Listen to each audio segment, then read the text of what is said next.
Bluetooth, navigation, texting, all the issues that come up when driving. But what is legal and what's not? We want to welcome Steve Miller of TicketBust, an author, because you have a company called TicketBust. With TicketBust.com. Yeah, okay. And the author of Traffic Tickets Don't Get Mad, Get Them Dismissed. I like it. Here with a breakdown of the new California cell phone laws that can leave you with a hefty ticket. Steve, I'm all ears. Don't get that one started, by the way, that's sitting over there. He gets so angry. Too many tickets, yeah? No, not that gets too many tickets. He gets so angry about texting and driving. So let's not talk to him because we'll talk for like 12 minutes. Well, it can be legal now.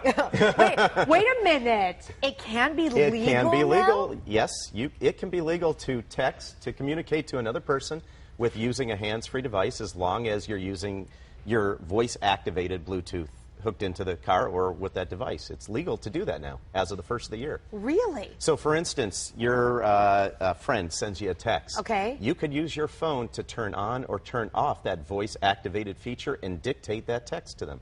So you can use your phone to turn the voice activation on or off. Can you use the phone to check the text?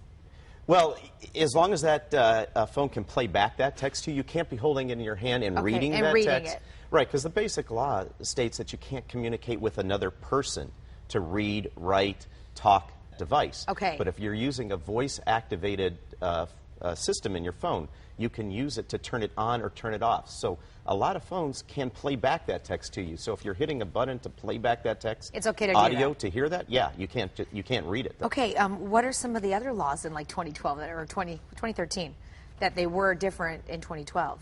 Like what else is new? Related to cell phones? Or like driving and like things that we wouldn't know about, that we would get busted for. Yeah, well, there's a lot of different things. Actually, with cell phones, you can use it for an emergency use. As a matter of fact, there's a story in our book where a guy was on his phone. He was talking to his stepson in Joplin, Missouri, and we got him out of that ticket because it was considered an emergency that he was talking to. His son was outrunning a tornado. And interesting, we got him out of that ticket. Okay, that's a real emergency, but every parent will say that things that happen with their kids are emergencies. So if you're on the phone with your kid, is that an emergency? Not if you're just talking to your kid. Okay. Yeah. What about playing music? Playing music, you can play music through your phone, obviously. You can hook it into the Bluetooth or USB. You could have a headphone in. You can't have two headphones in. Okay, but what if you want to like change your song on Pandora? You're not communicating with another person, and that's the key point. The law states you can't be communicating with another person with that handheld device. So if you're checking your phone to change the song, if you're looking up directions, if you're cruising the internet even, you could be going to a website. You're not communicating with another person. That is legal. So you can touch your phone? Yes. But then like how if you get pulled over for some reason and then the officer sees you that you had your phone, like... That's the key point. The problem with all those laws are that the officer doesn't know what you're doing.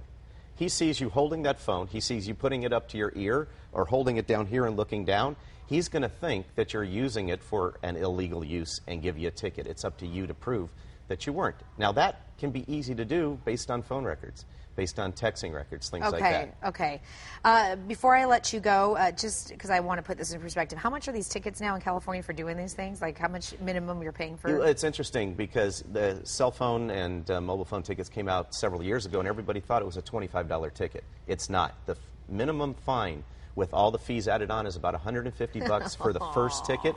After that, it goes up to upwards of $300 every ticket after that. My word, Steve. All right, we got to read this. It's called Traffic Tickets Don't Get Mad, Get Them Dismissed. That's the book.